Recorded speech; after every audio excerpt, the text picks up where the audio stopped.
iOS was first revealed in 2007 and has arguably become the most influential operating system in history. Before it existed, mobile phone software was cumbersome, complicated, and visually unappealing. But after its debut, the concept of a smartphone was completely redefined, with a touch-based operating system taking precedent over physical buttons. Eventually, the influence of iOS rippled across countless industries, from tablets to watches to cars and even refrigerators. Since 2007, iOS has grown in many ways never expected. So let's take a look at how it ended up where it is today. Starting with its development in 2005. Only employees from within Apple were allowed to be on the iPhone development team, meaning there were no contractors, partnerships, or business acquisitions to aid in the effort. Steve Jobs wanted the project to be kept so secretive that even the people chosen for the team didn't know what they were working on.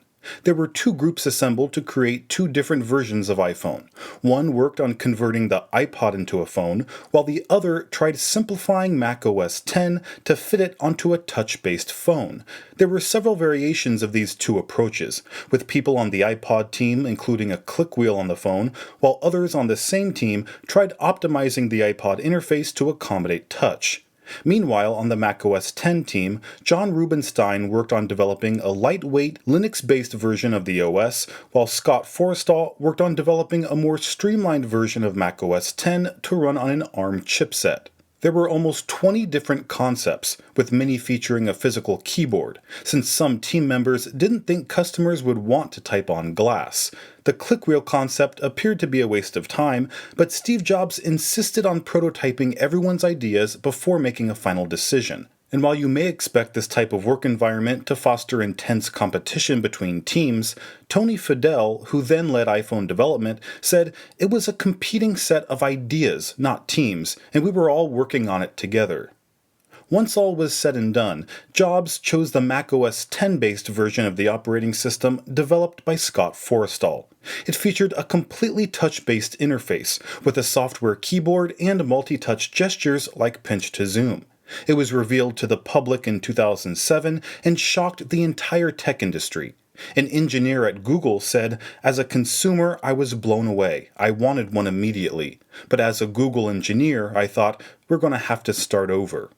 The iPhone's operating system redefined the concept of a smartphone. It featured a simple grid of colorful icons that made the device feel approachable and easy to use. Just tap the app you want to open and press the physical button to go back home. That may seem like an obvious concept in retrospect, but previous smartphones like BlackBerry were notoriously cumbersome to use. But despite its huge impact, it didn't have an official name. Apple simply said that the iPhone ran a version of OS X, which was the operating system used by Mac computers. This made sense from a marketing perspective, since aligning the iPhone with a desktop computer made the device appear more powerful. But from a practical perspective, no one knew what to call the operating system, and as companies like Google released the Android OS for competing smartphones, it was necessary for Apple to differentiate their offering. So in 2008, the iPhone received an updated operating system, this time with an official name, iPhone OS 2. This meant the original OS was retroactively named iPhone OS 1. The 2008 update introduced features that were crucial to the iPhone's success, primarily the App Store. It's hard to imagine the iPhone existing without the App Store, since the two have become so ubiquitous, but it was actually Steve Jobs who prevented an App Store from being developed in the first place. He believed creating and operating a huge marketplace of apps would be too complicated and difficult. Instead, he favored web apps, since they didn't require a software development kit, or SDK for short. Developers could simply utilize Web 2.0 and Ajax to create websites that functioned similarly to native iPhone apps. But developers weren't happy with this approach, since there were limitations to what web apps could do. With an SDK, support for features like inertial scrolling and data from sensors like the accelerometer would be accessible to developers, allowing them to create more fluid and functional apps. And that's exactly what happened with the App Store in iPhone OS 2. Jobs got on stage and admitted that web apps proved to be inferior to third-party native apps, and that an SDK was being prepared so developers could begin building apps for iPhone. When the App Store finally opened in July 2008, it experienced more success than anyone imagined. In fact, Apple didn't even expect the App Store to turn a profit. The original goal of the store was to simply attract more smartphone customers to iPhone, but Apple's plans changed when the store opened. There were 500 apps available at launch that were downloaded a combined 10 million times in just 3 days. At that point, Apple recognized the store's profit potential and spent millions in ads, which popularized the phrase, "there's an app for that." But there was more to iPhone OS 2 than the App Store. It also introduced the screenshot feature, allowing users to take high-quality screen captures for the first time, and photo geotagging, which saved the GPS location data for every photo, so you could not only see when a photo was taken, but where. And for the first time, users could use a search field to find specific contacts instead of manually scrolling through the list. Mail also received a pretty big update. Previously, there was no way to view email attachments, but in iPhone OS 2, Apple began support for iWork and Microsoft Office attachments in Mail, which was a step in the right direction that would be expanded upon in future updates. They also added a better way to manage your mail with bulk delete and move, which allowed users to quickly select multiple emails to delete or move all at once, and image attachments could be saved to a user's photo library by simply holding down on the image and tapping Save.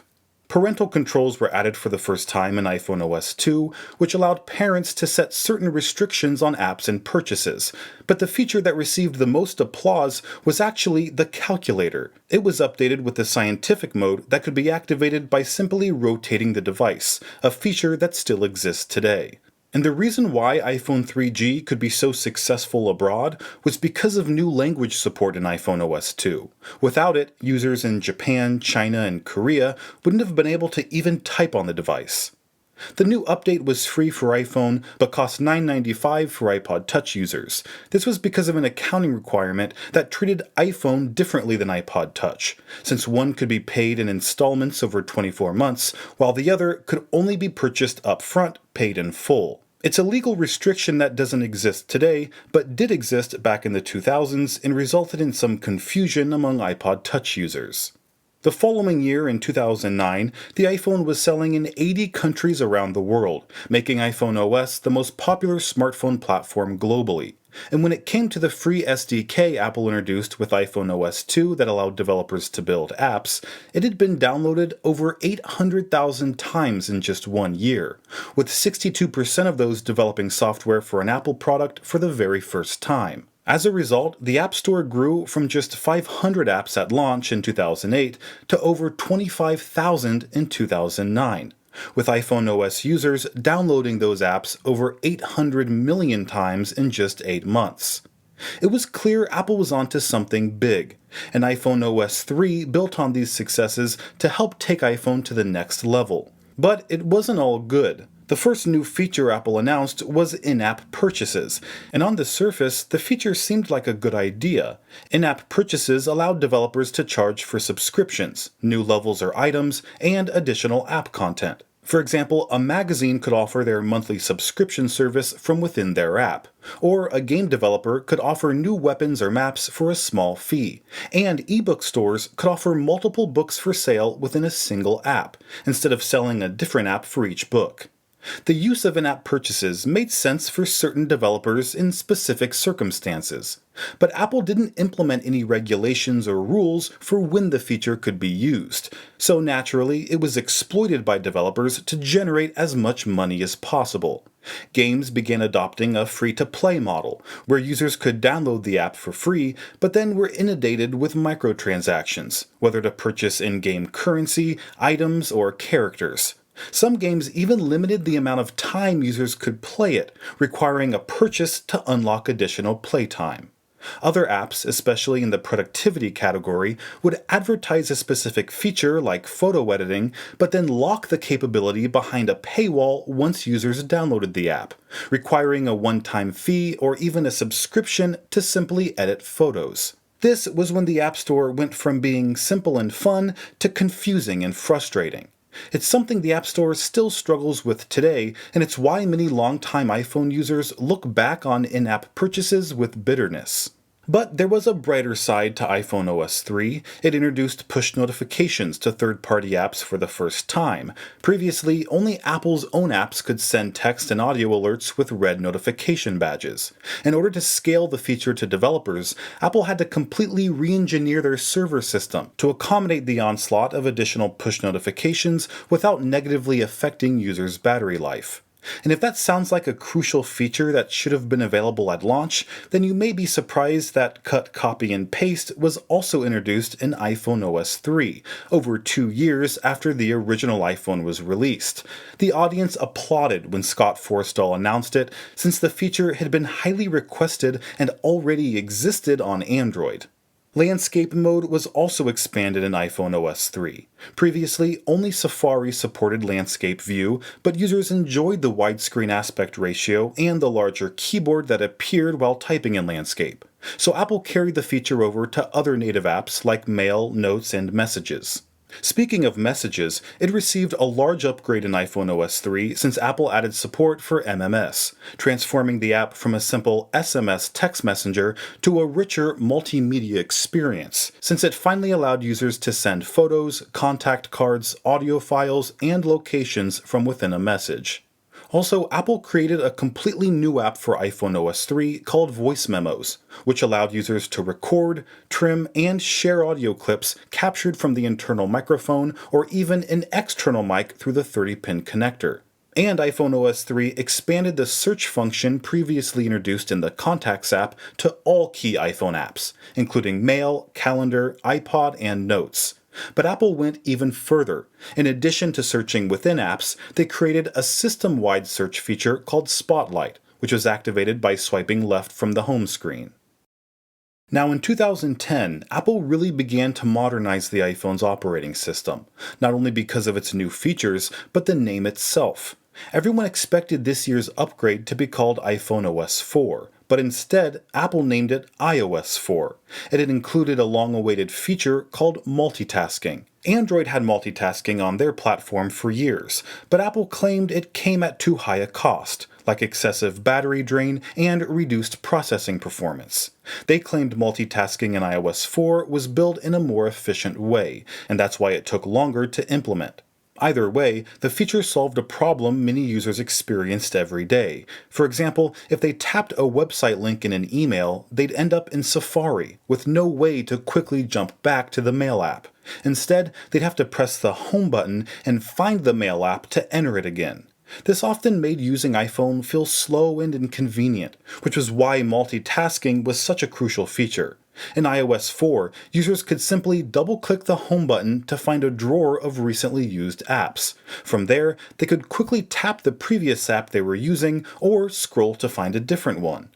Custom home screen wallpaper was also added for the first time in iOS 4. Users could finally replace the plain black home screen background to something more personal and appealing. And because users were downloading apps in such large quantities, iOS needed a better way to organize them. That's why Folders was created.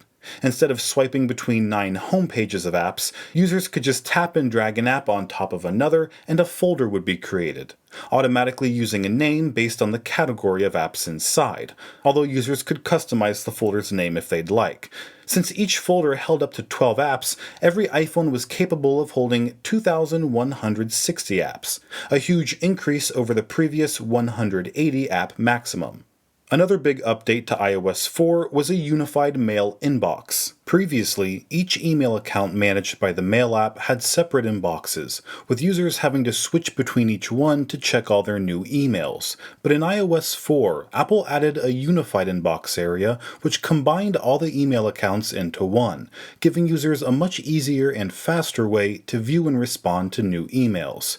Users could also open attachments with apps for the first time. For example, if a user received an Omnigraph file in an email, they could simply tap the attachment and open it in the Omnigraph app already downloaded to their iPhone. iOS 4 also received a couple completely new apps. The first was iBooks, which originally debuted on iPad but was carried over to iPhone. So users could start a book at home on their iPad and pick up where they left off on their iPhone. The second was Game Center, which added a social media element to iOS gaming. Users could see their friends' progress and achievements in certain games and even invite them to play. Game Center could even match two people of similar skill levels to play against each other. Apple also introduced a new mobile advertising service for developers called iAds. They spent $275 million to acquire a company called Quattro Wireless to make the service possible. iAds aimed to combine the emotion of television ads with the interactivity of internet ads, resulting in a seamless and effective ad experience that developers could use to make money. But the service never caught on, mainly because spending money to advertise inside an app exclusive to one platform wasn't appealing to companies who'd rather put their ads on Google search results, which was accessible from any device or operating system. The following year, in 2011, iPhone users had one of their biggest complaints addressed in iOS 5. You see, apps were already wildly popular, and with the introduction of push notifications for third-party apps in iOS 3, users were having trouble managing the countless notifications being pushed from all their apps. So in iOS 5, Apple introduced Notification Center, which was a single place that users could find all their notifications, and it could be accessed from anywhere by simply swiping down from the top of the screen. Apple even added weather and stock widgets at the top of Notification Center, and they changed how notifications appear. Instead of a pop-up window that interrupts what you're doing, notifications simply roll in from the top in a much more discreet way, allowing you to continue playing a game or reading a book without something getting in the way. Apple also introduced notifications on the lock screen, which allowed users to quickly see what they missed while their phone was asleep. And if they wanted to take action, a user could simply swipe their finger across any of the notifications and go straight to the app that it's from. A new feature that wasn't as exciting was Newsstand, which was a folder on a user's home screen designed to hold various magazine subscriptions, newspapers, and journals. But most people were confused what exactly it did, because Newsstand didn't function like other iOS apps. It couldn't be dropped into a folder with other apps, and it couldn't be deleted or removed. It was essentially a permanent folder on a user's home screen that would remain empty unless magazine subscriptions were purchased, resulting in complaints from users who felt Newsstand was a useless eyesore that added clutter to their home screen. And with the rise in popularity of Twitter, Apple integrated the service right into iOS 5, giving users the ability to sign in just one time in settings and save their credentials for any third-party app that needs it. It also became possible to tweet images directly from the Camera and Photos app, tweet articles or websites from Safari, tweet videos from YouTube, and tweet about businesses and location from Maps. Plus, iOS could automatically update a user's iPhone contacts with photos from corresponding Twitter accounts. And Safari received a new feature called Reader View, which would take an article from a web page and put it front and center, removing all the ads and distractions. Plus, Reader View would automatically change and resize the typeface for an optimal viewing experience on iPhone. There was also a new reading list feature, where users could save articles and stories for later. All links added to reading list were updated across the user's devices, including Safari on Windows, so they could be accessed from anywhere. iOS 5 was also the first time tabbed browsing was available, although the iPhone had such little RAM that tabs would often have to be reloaded when a user went back to it.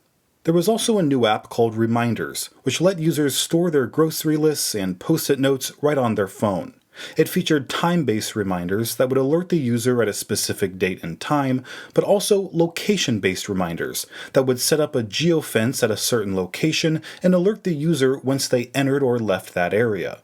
For example, iOS could remind a user to call their spouse after leaving work, or remind them to take the meat out of the freezer once they got home.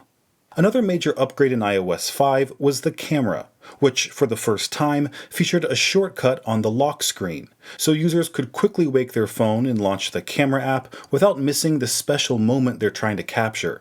It even bypassed the user's passcode, so anyone could take a picture quickly without seeing previous photos or having access to other functionality on the phone. And once inside the camera app, you could use the volume up button to take a photo instead of the touchscreen button, something you can still do in iOS today. And optional grid lines were added so users could compose a photo just right, pinch to zoom was added, and an auto exposure plus auto focus lock was added so the camera didn't keep changing up exposure and focus once a user set it just right. iOS 5 was also the first time any sort of photo editing was possible inside the native Photos app. You could crop and rotate, remove red eye, and use the one-tap enhance feature pioneered on macOS. A system-wide dictionary was added to iOS 5 so users could highlight a word in any app and a define button would appear. Tapping it would bring up a dictionary entry for that word. And for the first time ever, iPhones could be set up and operated without plugging into a PC. One of the main attractions with the original iPhone was Sync with iTunes, where users could plug into their computers and move over all their music, contacts, calendar information, and more. It was the same approach Apple took with iPod, but that method was becoming inconvenient on modern iPhones. For example, users who purchased a new iPhone were forced to plug it into a computer that had iTunes, even if they were just replacing an existing iPhone that had all the information they needed. And every time an iPhone needed a software update, it had to be connected to iTunes again. So users felt tethered to a computer that they may not even use anymore as people began transitioning to mobile devices like iPads and iPhones. So in iOS 5, Apple cut the cord, allowing iPhones and iPads to be set up and updated completely independent of iTunes or a computer. This was a huge change that really put mobile devices on the same level as computers, since one was no longer bound to the other. When it came to Game Center, over 50 million people signed up for the service since its debut in iOS 4 just 9 months earlier. And Apple added a few new capabilities, like profile photos, achievement points, friend recommendations, and game recommendations, which allows you to find and download new games from within the Game Center app. Finally, turn-based game support let users keep track of whose move it was in which game. But most importantly, iOS 5 marked the debut of perhaps the most important iPhone feature in North America, iMessage. Until this point, all messages sent from iPhone were green. That's why the Messages app itself is green instead of blue. But with iMessages, Apple created a completely new messaging service that worked between iOS users, including iPad and iPod Touch, in a very unique way. It not only allowed for texts, photos, videos, contacts, and group messages like iPhones always had, but it expanded functionality to include delivery receipts, read receipts, typing indication, synced conversations that were updated across all devices, and it was completely end-to-end encrypted. Now, by 2012, Apple had sold over 365 million iOS devices, with more than 80% of those running the latest operating system, iOS 5. This was a unique strength of Apple's platform compared to Google's, which was constantly struggling with fragmentation issues. Only 7% of their user base was upgraded to the latest version of Android, which was introduced about the same time as iOS 5. This discouraged developers from making apps taking advantage of Android's latest features and forced them to optimize their apps for older versions of Android. During this same period, Apple introduced iPhone 4S, which added exclusive support for a new voice assistant called Siri, but many people were confused why the feature wasn't made available to other devices like the iPod Touch, iPad, or even older iPhone models. Many speculated that it was a ploy to boost sales of iPhone 4S, but Apple never gave an official reason. But for the latest version of iOS, iOS 6, Apple brought Siri to the newest iPad model and made the assistant more knowledgeable about sports, restaurants, and movies. Siri could even launch apps, all with a simple voice command.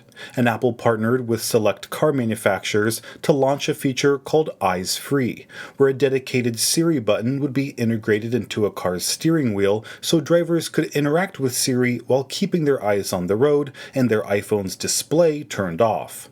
And just like how Apple integrated Twitter into iOS 5, they did the same thing with Facebook and iOS 6, allowing users to use single sign-on and post content to Facebook directly from iPhone's native apps. The iPhone app was updated with new reply features for incoming calls, like Reply with Message and Remind Me Later, allowing users to quickly send a text message to someone calling them or reminding the user to call them back later. And as people have been receiving more notifications than ever before, they've realized that sometimes they'd rather not be disturbed at all, which is why Apple introduced Do Not Disturb in iOS 6, which silences incoming calls, messages, and notifications, but shows the user what they missed when they're ready to wake their phone again.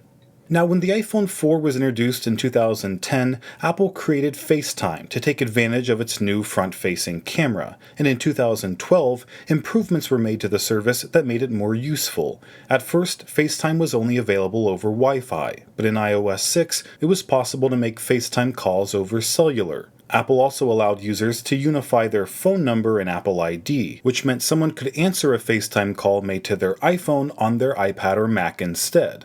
The same functionality was introduced to iMessage also, making the experience of messaging and FaceTiming across all your devices more seamless. Safari also received some big updates in iOS 6, like iCloud tabs, which sync to users' Safari tabs across all their devices, and offline reading lists, which downloads and saves stories added to Safari's reading list. That way, users can access and read them without an internet connection. And uploading photos to websites through Safari was finally made possible on iOS 6. Smart App banners were also introduced, which displayed a link directly to the native app of a specific website, giving users a more optimized experience and developers more downloads of their app. Mail received a new VIP mailbox, which notified users of new emails from certain senders and placed stars next to their email in the unified inbox area for easy identification. Apple also added a new way to insert photos and video into the Compose window, along with a pull to refresh feature to check for new emails. Next, iOS 6 introduced a completely new app called Passbook, which kept a user's movie tickets, boarding passes, and rewards cards all in one place. But it could also intelligently suggest passes based on the time and user's location. For example, a movie ticket would show up on the lock screen once the user arrived at the theater. Now, the most talked about feature in iOS 6 was the new Maps app, since Apple's contract with Google had expired, resulting in the native YouTube app being removed and the Maps app using data from Apple instead of Google. At first, users were excited about the switch, since it meant the introduction of features like turn-by-turn navigation, allowing people to ditch their Garmin GPS and use their iPhone instead. And there was Flyover, a 3D rendering of the most iconic cities in the world, something Google Maps never had. But once iPhone users began using the new Maps app for themselves, the rosy picture Apple painted during its introduction began to crack. Screenshots of buggy satellite images began to go viral, along with silly errors like Kyiv, the capital city of Ukraine, being misspelled as Kilv, or the Welsh town Pontypridd being shown 6 miles northeast of its actual location. The English town Stratford-upon-Avon was missing altogether in Apple Maps, and when users looked up London, they were directed to the Canadian city of London, Ontario, instead of the capital of the United Kingdom. Countless Apple Maps errors made their rounds on the internet, and the app became a laughingstock, which helped make Google Maps the most downloaded free app in the iOS App Store. It became such a big issue that Tim Cook published a letter of apology on Apple's website on September 28, 2012, just 9 days after iOS 6 and with it Apple Maps was released.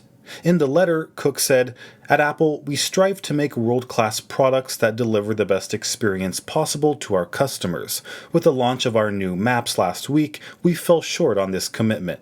We're extremely sorry for the frustration this has caused our customers, and we're doing everything we can to make Maps better."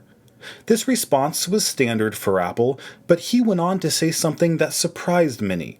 Cook wrote, "While we're improving Maps, you can try alternatives by downloading map apps from the App Store like Bing, MapQuest, and Waze, or use Google or Nokia Maps by going to their websites and creating an icon on your home screen to their web app."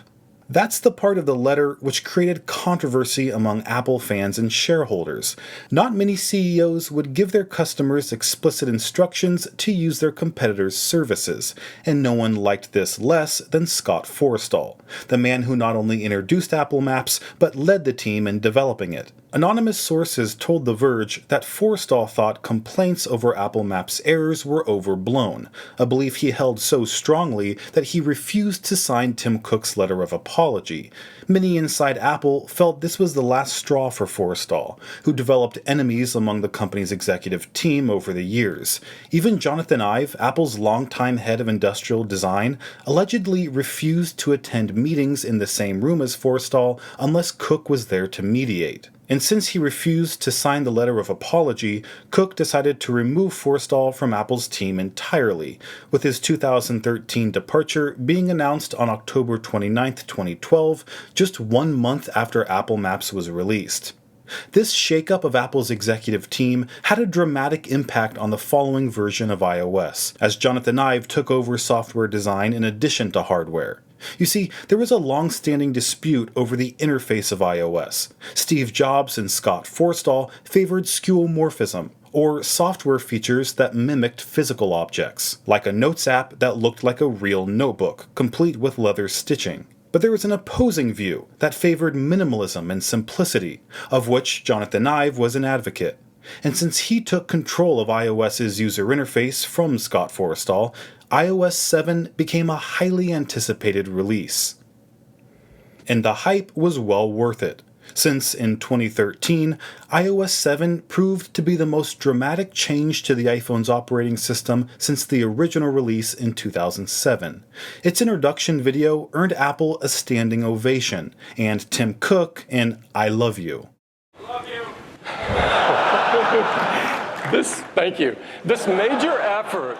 The interface of iOS 7 was completely changed, transitioning from a skeuomorphic design full of reflections, shadows, and textures to a completely minimal and flat design. Craig Federighi even said this during the reveal. And Game Center, we just completely ran out of green felt. And wood as well. This has got to be good for the environment. But there was more to iOS 7 than its appearance. Apple added some incredible new features that elevated the platform to a new level, starting with Control Center. By swiping up from the bottom of iPhone's screen, users could access shortcuts to their most used features, like Wi-Fi, Bluetooth, airplane mode, brightness, and music playback. You could even turn on a flashlight and access the calculator from Control Center. This was also the first version of iOS that included artificial intelligence, that could predict what app you might use depending on the time of day. That way, it could keep the most relevant apps up to date with background refreshing, while ignoring ones you're less likely to use, which saved battery life. And one of the most crucial features on the platform was introduced in iOS 7, AirDrop. It allowed people to share files with nearby iOS users with just a tap.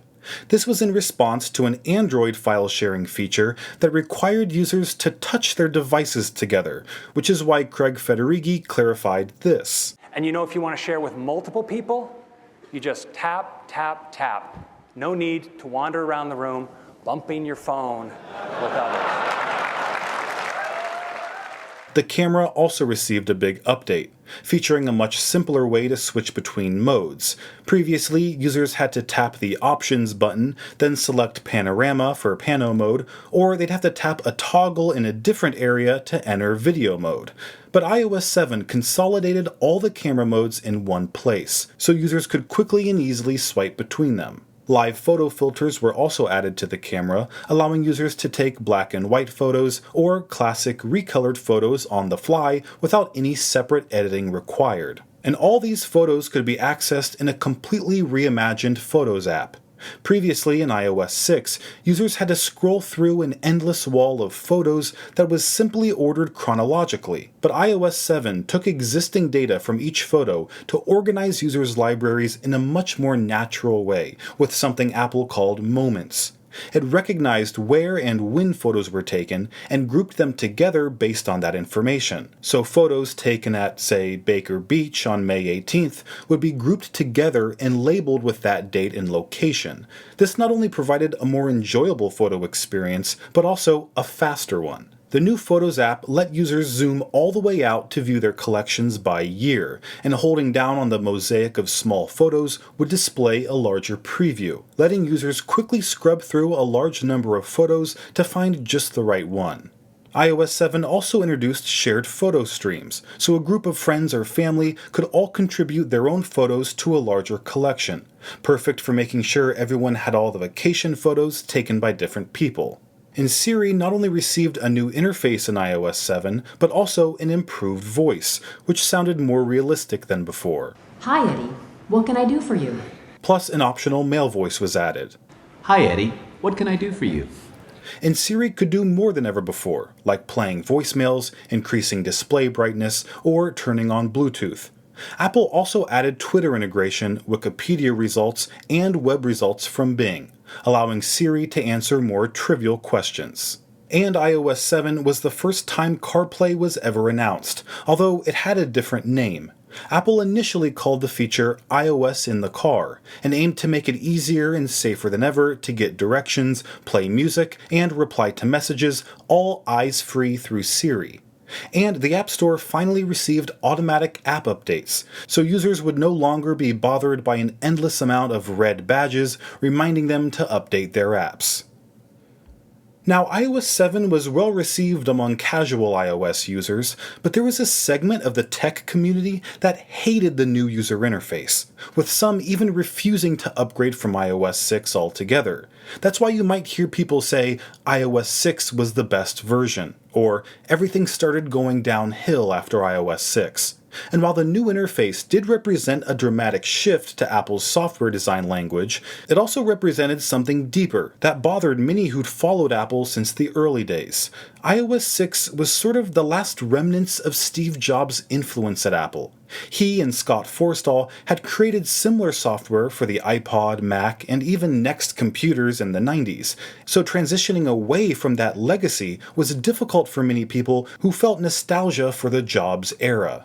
Some even thought Apple would begin going downhill, and Scott Forstall would return to Apple a decade later to save it, similar to what Jobs had done in the late 90s. But again, that was just a desire to relive old moments in time. So while iOS 7 was the most controversial release, it's proven to have been the right direction for Apple.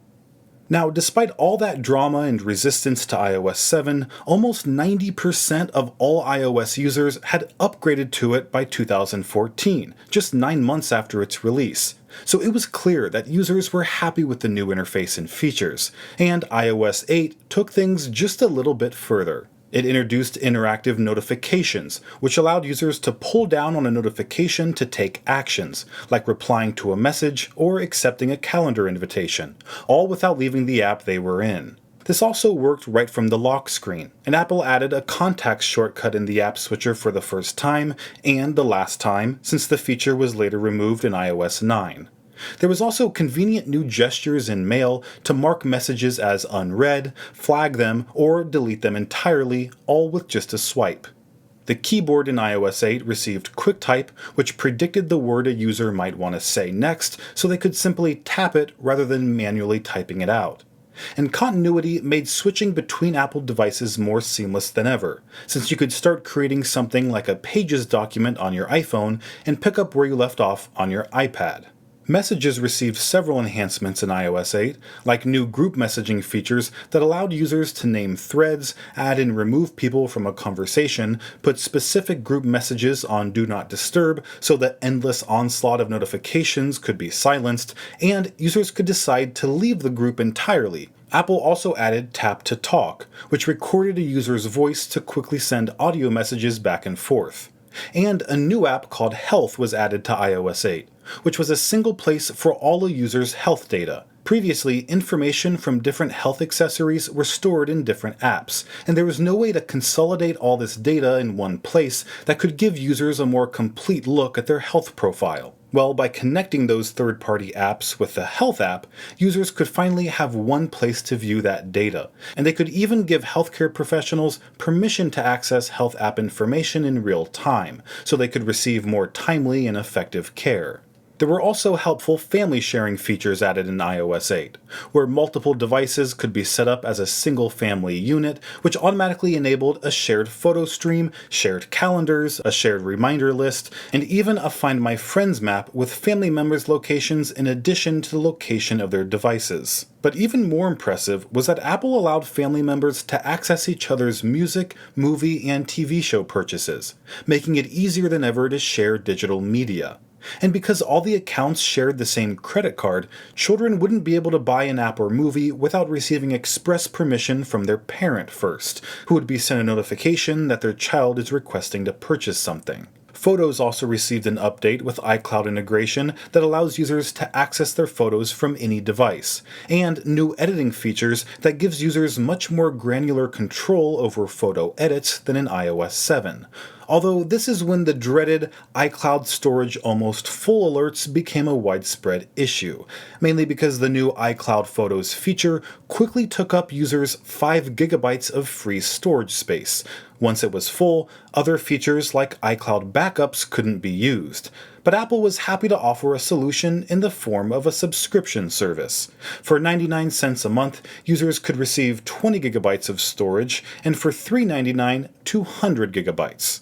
Apple Pay debuted for the first time on iOS 8, allowing users to link credit and debit cards and simply tap their iPhone to a compatible payment terminal to use them. Finally, iOS 8 also added new capabilities to Siri, like Hey Siri support if your device was plugged in, and Shazam song recognition. But it wasn't until iOS 9 that Siri got a lot smarter. First, it featured a new interface that moved away from the monochrome waveform to a more colorful one. And it got 40% faster with 40% less voice recognition errors. It understood location and time-based requests, like searching for photos you took at a certain place, or setting a reminder once you got back to your car. You could even ask Siri, "Remind me about this when I get home," and it would understand what web page you're viewing at that moment and set a reminder with a link to that website. And this contextual intelligence was implemented throughout the entire operating system. For example, if the first thing you do every morning is plug in your headphones and go for a run, iOS would automatically bring up media controls when you connected your headphones. If you typically listen to audiobooks in the car, then the media controls will switch to your audiobook when you get in the car. And if someone emailed you a calendar invite, iOS 9 would automatically create an event inside the calendar app and even set a reminder to leave on time. And if a random number called you that matched a number from an email you've received, iOS will suggest who might be calling. And when you swipe left from the home screen, the search area now features Siri suggestions, which, depending on the time of day and your location, recommends contacts, apps, and places you might be interested in. And of course, all this intelligence data is kept on your device, with Apple or third parties not having any access to it. Now, with the growing popularity of Apple Pay, the Passbook app began to function more like a wallet, since it stored users' credit and debit cards more often than boarding passes. So in iOS 9, the app's name changed from Passbook to Wallet, making it clear that Apple intended to replace the physical wallet with a digital one instead. The Notes app received several enhancements, like a new toolbar that made formatting notes easier, allowing users to add checklists, add photos and video, and even draw diagrams with their finger. Even Safari allowed links to be saved directly to a note. Apple Maps received a new public transit feature, which includes accurate station entrances and exits so you don't need to walk further than necessary, although the feature was only initially available in 10 cities worldwide. And iOS 9 featured a completely new app called News, which allowed users to choose which publications they read most often and formatted those stories in a more appealing and interactive way than they'd typically experience on the web or even in a publication's native app. Low power mode was also brought to iOS for the first time, which provided users with an additional 3 hours of usage. And upgrading to iOS 9 only required 1.3 gigabytes of free space on users' devices instead of the 4.6 gigabytes of space needed to download iOS 8, which made it much more accessible to older iPhones that may only have 16 gigabytes of internal storage. And Apple Music was introduced for the first time on iOS 9, which was a music streaming subscription service designed to compete with Spotify. Now in 2016, iOS 10 was designed with the recently released iPhone 6s in mind, because it introduced a faster Touch ID sensor that unlocked the device so quickly that users didn't get to see their notifications before being directed to the home screen. So Apple created a feature called Raise to Wake, which allowed users to see what's on their lock screen without pressing a button. By simply raising their iPhone, the display would turn on and users could easily check any notifications. And because of the 6S's new 3D Touch feature, iOS added Peek and Pop, which allowed users to press a notification to preview it and take actions, like responding to a text or seeing a live status update of their Uber car right from the lock screen. Control Center was also redesigned and featured a media control panel that users could swipe to access. And for the first time, users could simply swipe left on the lock screen to access the camera, while sliding to the right allowed users to see their widgets. And in iOS 10, Apple did something fairly unexpected by opening up Siri to developers, allowing users to send WeChat messages or even book an Uber ride all through Siri. QuickType also became smarter, with a deeper understanding of sentence context and the ability to share your location, contact information, and recent addresses at just the right time depending on the conversation. In Photos, the new Places map allows users to see where their photos were taken, and facial recognition automatically builds albums based on individual people, even matching faces to names based on photos in your contacts list. And the same deep learning technology is applied to objects and scenery, so iOS knows what's in the photo, like a horse, water, or a mountain. And this enabled a feature called Memories, which groups photos together based on places, people, and topics, then creates a movie so you can experience past memories in a way never before possible. The Maps app was redesigned and updated with more advanced search features. It included traffic en route and a new dynamic view to better see which street to turn on and what traffic looks like further ahead. There are also quick controls that show you gas stations or food along your route, and Maps will tell you how much longer the trip will take if you stop there. Now, the iOS in the Car feature introduced back in iOS 7 had since been renamed CarPlay and was available in most new vehicles. But iOS 10 added a new feature that allowed turn-by-turn directions to be displayed in the car's instrument cluster, although the feature was only ever implemented on a few cars. At this point, Apple Music had been out for a year and accumulated 15 million paid subscribers. The app's interface was completely redesigned, and navigation became much simpler and more intuitive. The News app also received a facelift, along with support for subscriptions and breaking news notifications. And a completely new app called Home was introduced in iOS 10, which gave users a place to organize and control their smart home accessories. Scenes could be created, which saved settings for a group of accessories for a specific purpose, like turning off all the lights and locking the front door before bed. And these scenes could be controlled through Siri or even in Control Center. And interactive notifications allows HomeKit doorbells to deliver a live video feed inside a notification right from the lock screen. But one of my favorite features of iOS 10 was voicemail transcriptions in the Phone app. Users no longer had to spend time listening to each and every voicemail. Instead, they could be transcribed into text, allowing voicemails to be read quickly and easily. And with the rise of robocalls, iOS could mark suspicious numbers as possible spam calls. In Messages, sending links became much more appealing, since support for rich links allowed for photos and video from that link to be displayed right in the message. And if you sent a string of 3 emoji or less, they would be displayed 3 times larger in the message field.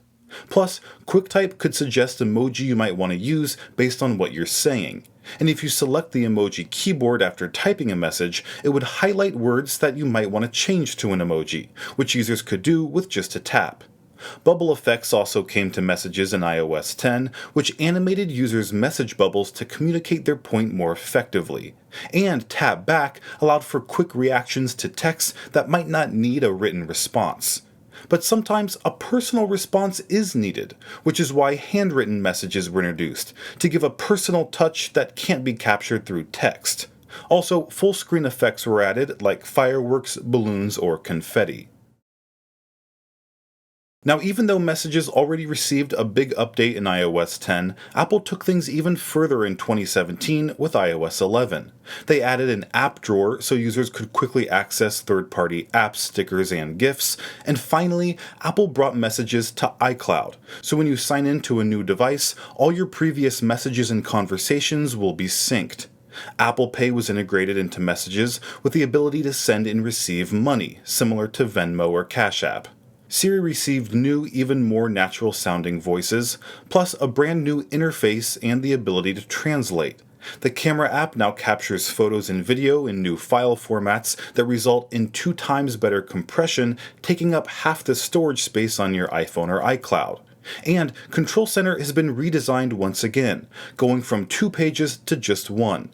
3D Touch allowed larger panes of controls to shrink down when not in focus, and Notification Center integrated directly into the lock screen with just a swipe up. Live photos could also be edited, and effects like boomerang could be added.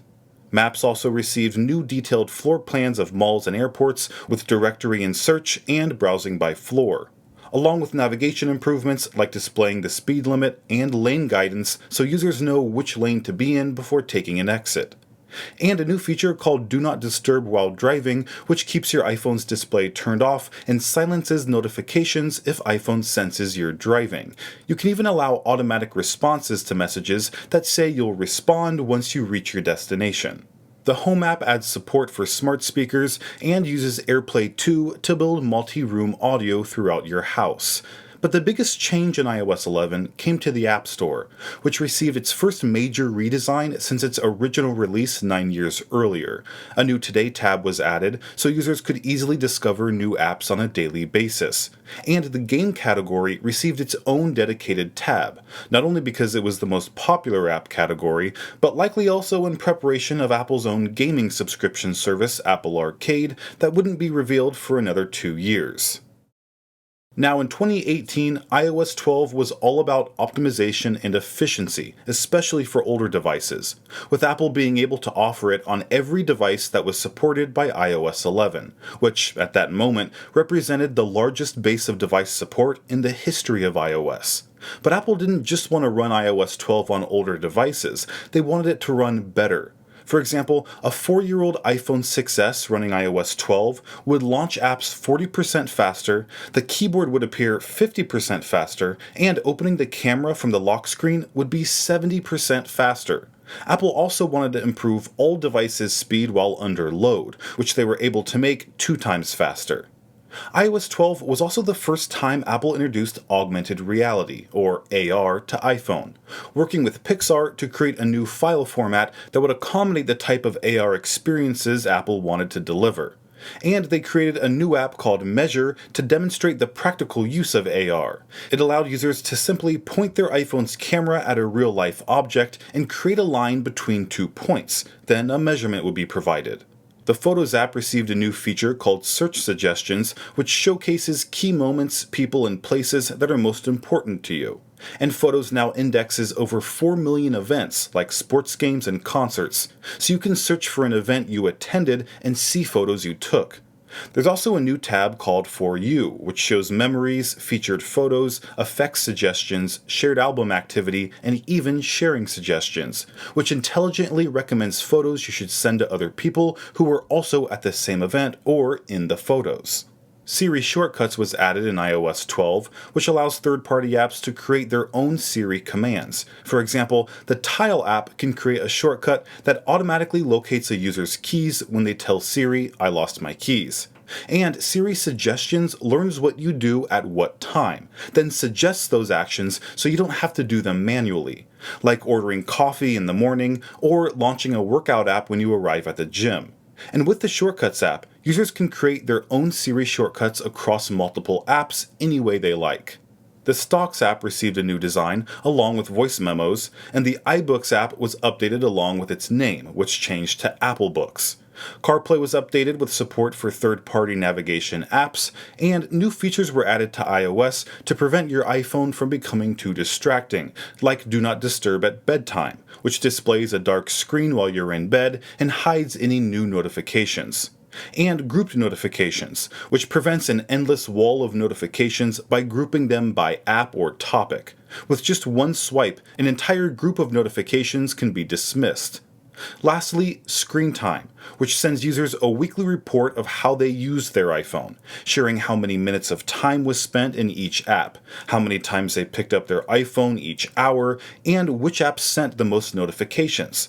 With this data, users can even set app limits, which will track how much time they've spent each day using an app and even notify them when their time is almost up. Now, the recently released iPhone X brought Animoji to iOS 11, which used face tracking to create fun animated emoji. And in iOS 12, Apple added support for tongue tracking, and added additional emoji like ghost, koala, tiger, and T-Rex. Plus, Memoji was added for the first time, allowing users to create and customize their own emoji that best represents them. Group FaceTime was also available in iOS 12, which allowed users to FaceTime with up to 32 people at once. Now in 2019, Apple revealed iOS 13, which introduced one of the most requested features in the iPhone's history, and that was dark mode. Apple even made a short video revealing the feature, something they'd never done before. Dark mode took the bright white backgrounds of iPhone's native apps and turned them black, which made using the device at night much more comfortable, not only for the user, but for people around them, since they wouldn't be distracted by the glowing white light of the iPhone's display. But there was more to iOS 13 than dark mode.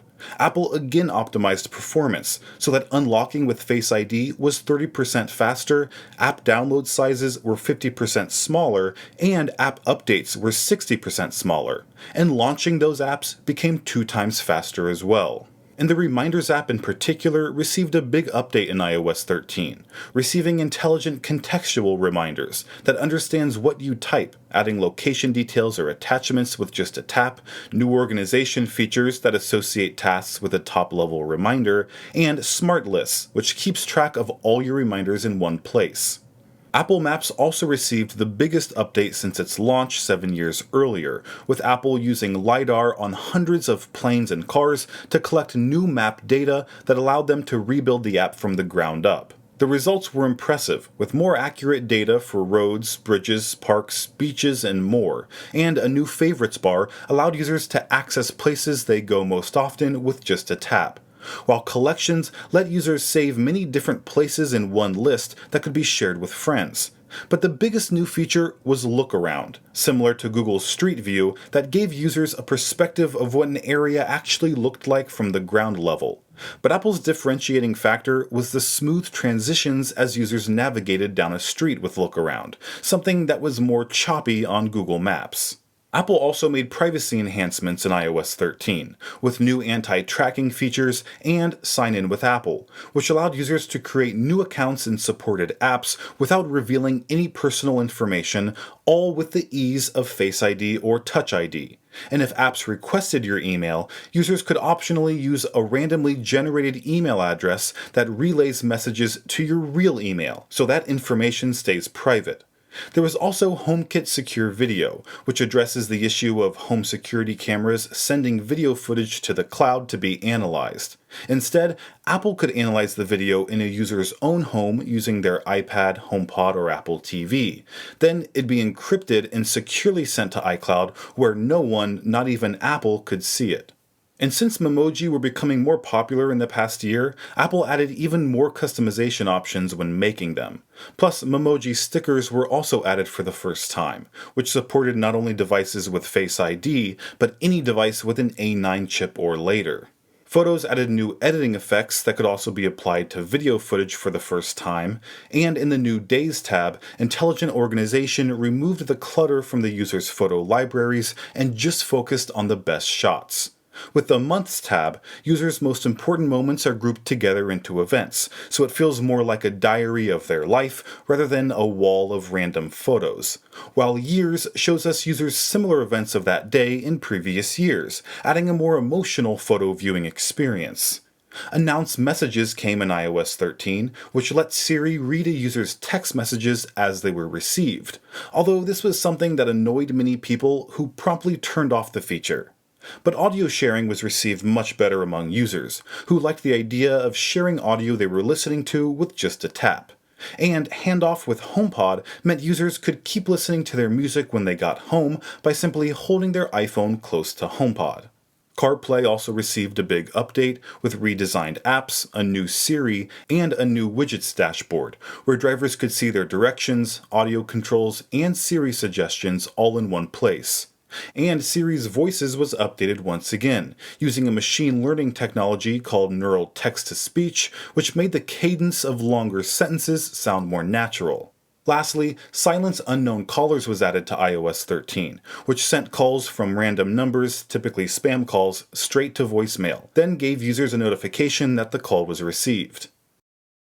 In 2020, iOS 14 was revealed, which added crucial improvements to the iPhone experience, like App Library. It solved the problem of managing pages and pages of apps that users may forget are even there. App Library took all those apps and automatically organized them into categories, and since users no longer needed those extra pages of random apps, they could easily hide them in jiggle mode. And the introduction of widgets on the home screen allowed a level of customization never before possible on iOS. Picture-in-picture mode was also available, something previously only on iPad. When it came to Siri, users finally got the update they were asking for, with a new compact interface that no longer obscured content on the screen. There was also a new app called Translate, which featured conversation mode, a side-by-side view that automatically detected the language spoken and translated it accordingly. In Messages, users' most important conversations could now be pinned, so they don't get lost in a long list. Memoji received even more customization options, including face coverings, while inline replies and mentions made group conversations easier to follow. And group conversations could now be customized with a photo, emoji, and even a dedicated group name.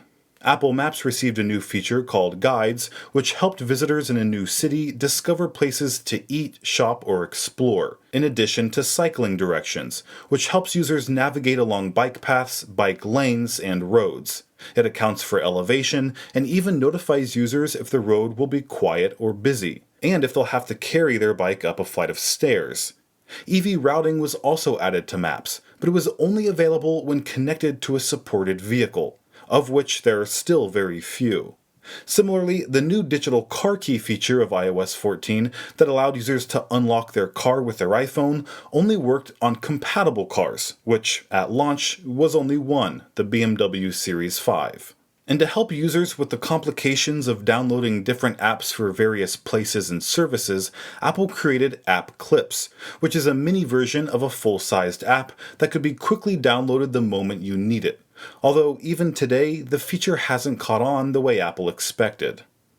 In 2021, iOS 15 helped users stay connected, find focus, and capitalize on their device's intelligence, starting with FaceTime, which receives support for spatial audio, making it sound like the person you're talking to is in the room with you. Voice isolation was also added, which used machine learning to block out ambient noise and help your voice sound clearer. But if you wanted all the background sound to come through, you could switch to wide spectrum, which enhances ambient noise in addition to your voice so the person on the other end can hear it all. Grid view was also added, which helped make group calls easier to follow, and portrait mode, which blurs the background and puts the focus on you. FaceTime links allowed users to plan calls in advance by sharing links through messages, email, WhatsApp, or even through a calendar event. And for the first time, Windows and Android users can join a FaceTime call through the same link. Now, when you're on a FaceTime call, a new feature called SharePlay allows everyone to listen to music together, watch TV shows or movies, and even share your screen, so helping your grandma fix something on her iPhone became easier than ever. And in Messages, links sent by family and friends are saved to a new Shared With You area in their respective apps, so Safari features a section of links received through Messages.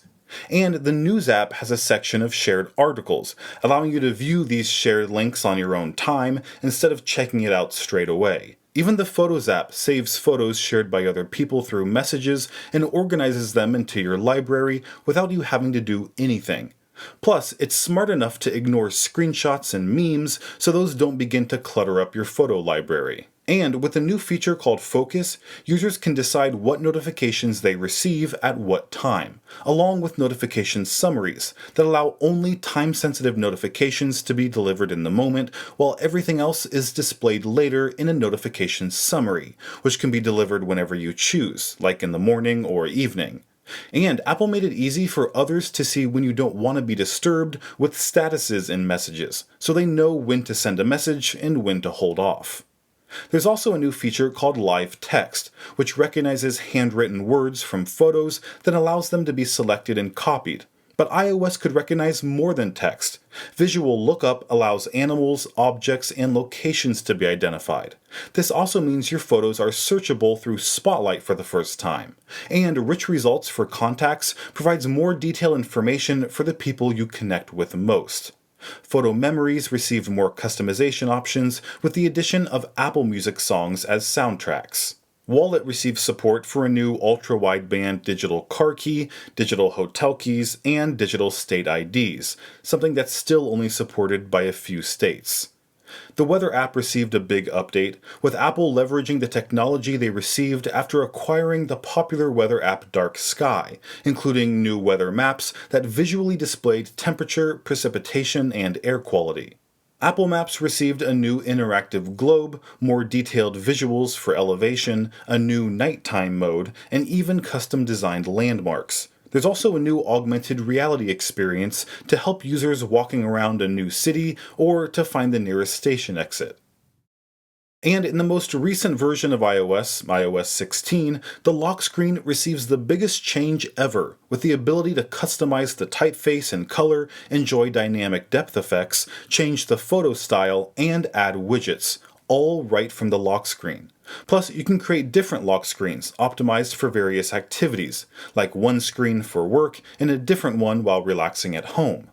But notifications risk covering up the new beautiful lock screen you've designed, so Apple changed the way notifications appear, rolling in from the bottom without obscuring the rest of the display. And live activities prevent live event notifications from cluttering up your device by containing them all in a widget that can be placed neatly on the lock screen. And media controls can also now be contained into a smaller widget format. Since it's possible to have multiple lock screens, Apple allows users to tie them to different focus modes, which not only changes the lock screen, but also extends to your home screen layout and even into the apps themselves with focus filters, which lets you filter out distracting content. For example, Safari can show you only work-related tabs while you're in your work focus, then hide them once you're home and activate your personal focus. Messages also receive some highly requested updates, like editing sent messages, deleting sent messages, and marking messages as unread so you remember to come back to it later. And SharePlay can be used in messages as well as FaceTime, allowing users to text while watching a movie together instead of seeing each other on a FaceTime call. The keyboard's dictation feature now allows users to switch between voice and touch, making composing a message much easier. The live text feature introduced in iOS 15 now supports video, so you can pause a video on a frame with text and select it just like you would with an image. And Camera View in the Translate app allows you to translate live text on the fly. But one of the coolest features is an update to Visual Lookup that can lift a subject from its background and paste it to another app like Messages, allowing users to quickly crop images in a way never seen before. And with Tap to Pay on iPhone, stores can now use their iPhones as a payment terminal. Apple Pay Later lets users split the cost of an Apple Pay purchase into 4 equal payments spread over 6 weeks with no interest or fees. Apple Maps now supports multi-stop routing along with the ability to view transit fares ahead of time. And with Apple's newfound focus on sports, their News app will feature articles from many prominent sports outlets. Family sharing was updated with easier ways to set up accounts for kids, and it brings requests to Messages, where kids can ask for more screen time and parents can respond without ever having to go to settings. And Family Checklist provides helpful suggestions like updating a child's settings as they get older, turning on location sharing, or just reminding you that a subscription can be shared with everyone in the family. And with iCloud Shared Photo Library, friends and family can share photos seamlessly and even automatically by setting parameters of what to include based on location or people in the photo. Multiple people can automatically share photos to a library that completes everyone's memories that otherwise would be fragmented across multiple devices. While Safety Check makes it easy for users to escape abusive relationships by having the ability to review and reset access they've granted to others, who might be able to see their location and other data that might make it dangerous to cut ties. So after 16 major releases of iOS, we're now at a place where iPhone is more capable than ever before, doing things that were previously impossible even on the most advanced desktop computers, and only time will tell where iOS will take us in the next 16 years. This is Greg with Apple Explained. I hope you enjoyed this full-length documentary, and I'll see you in the next one.